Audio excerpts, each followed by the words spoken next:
కదా, మనకేమవుతుంది? గెలిచిపోయినాం. ఒక్కొక్కడ పోతే గమ్మత్ అనిపిస్తుండే. 1,00,000 మెజారిటీ అంటారు. అరే 1,00,000 కాదు అయ్యా గెలవాలంటే 1,00,000 తగ్గుడే లేదు. అంత వనికిరాదు అయ్యా, కొద్దిగా 1,00,000 వద్దు, కొద్దిగా తగ్గురి, 50,000 40,000 1,00,000 కావాలి. అట్లా ఓవర్ కాన్ఫిడెన్స్ పోయి కొంత దెబ్బ పడ్డది. కానీ ఏమో అయిపోయింది, మనం బీరిపోయి ఇట్లా దుప్పట్లు కప్పుకొని ఎక్కడో అక్కడ వండుకునేంత భయంకరమైన ఓటమి జరగలే. మనకు ఏం జరిగింది?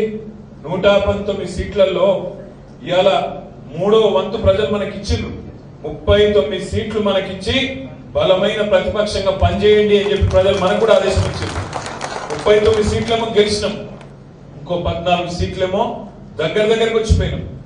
1000 ఓట్లతో 2 సీట్లు పోయినాయి. జుక్కలు అదేవిధంగా దేవరకద్ర 3,000 ఓట్లతో 3 సీట్లు పోయినాయి. ఇక అట్లా చెప్పుకుంటూ పోతే మొత్తం 14 సీట్లు దగ్గరకు వచ్చి 4-5 వేలలో పోయినాయి. ఎందుకు చెప్తున్నట్టు ఆ 14 సగం మనకు వచ్చిన ఇలా పరిస్థితి వేరే ఉంటుంటే నాకంటే బాగా మీకే తెలుసు. అయితే మీకు తెలుసు, నాకు తెలుసు, అని తెలుసు, బయట చెప్పడానికి రాదు. నేనేమంటున్నా, మీ అందరితో కోరేది ఏందో భయపడిపోయి ఏందో కన్ఫ్యూజ్ అయ్యే అవసరం కూడా ఏం లేదు.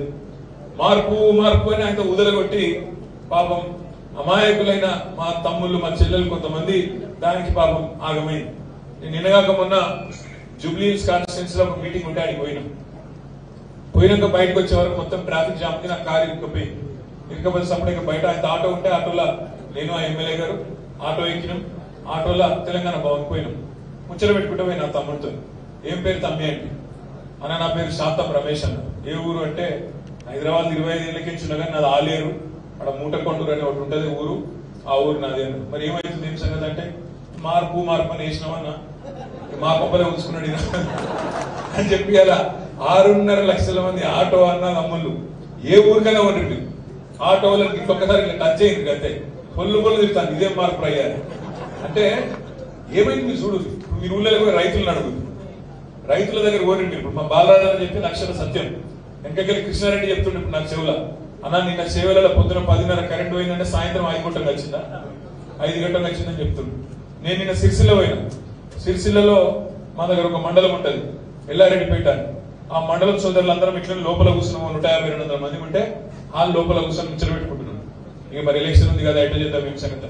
అలా తమ్ముళ్ళు చెప్తారు, అన్న మొదటిసారి మోటార్ కాలిపోయిందన్న, 10 ఏళ్ళ మోటార్లు కాలడం చాలా అయింది. నా ఒక్కందే కాదు చాలా మందికి చాలా అయింది, ఓల్డేజ్ సమస్యలు చాలా అయినాయి, మోటార్లు కాలడం మళ్ళీ మొదలైంది అన్న అన్నాడు. అంటే నేను మరి నా మెజారిటీ 60,000 తగ్గించింది కదా తమ్మి, మార్పు మంచుకున్నది అని నేను.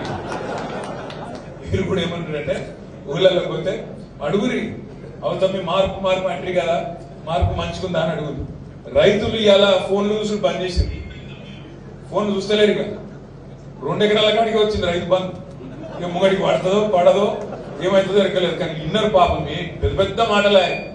రేవంత్ రెడ్డి గారు ఏమన్నారు, చెప్తా రేవంత్ రెడ్డి గారు ఏమన్నారు ఎలక్షన్ ముందు, కేసీఆర్ పిచ్చి వచ్చినట్టు 10,000 ఎత్తుడు, మీరు ఆగురు తెరు ఆగురు, 9 తర్వాత నేను వస్తూనే ఉన్నా, 15,000 ఇప్పుడు తీసుకోకుండ్రి, తెల్లారి 15,000 ఇస్తాను. పడ్డాయా మరి 15,000?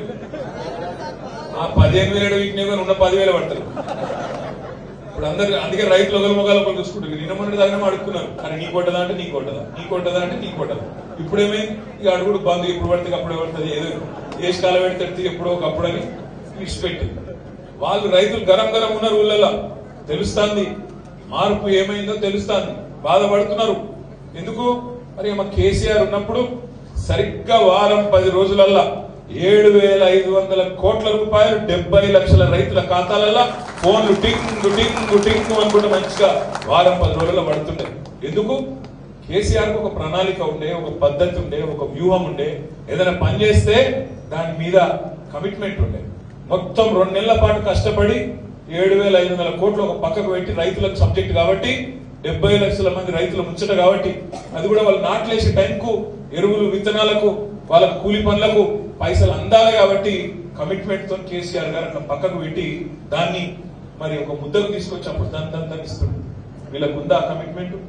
నిన్న పోయిన ఒక సమావేశానికి కాంట్రాక్టర్ల బిల్లులు ఇస్తామని మాట్లాడుతారు.